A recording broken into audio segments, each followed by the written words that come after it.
Sa Catbalogan City, Samar, gi-rescue ang mga residente sa duha ka mga barangay nga gibahaan. Sakay sa mga rescue boats, gisuhid ni mga personnel sa DRRM ug BFP ang mga apektadong residente human sila gisanapan sa tubig baha. Daling nisaka ang tubig sa may barangay Canlapuas ug sa barangay San Andres. Ang uban nga mga balay na apil gyud intiro ubos nga andana. Matod sa LDRRM office, nagsugod ang uwan kagahapon alas 3 sa kadlawon, mikusog pa pag-ayo pag mga alas 4.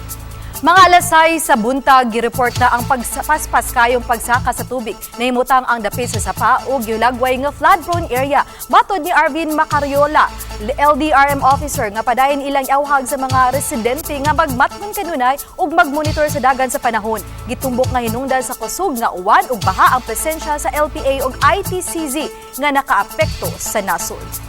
Mura na siya kanang catch basin. Mao to nga kalitran jud ang bakay.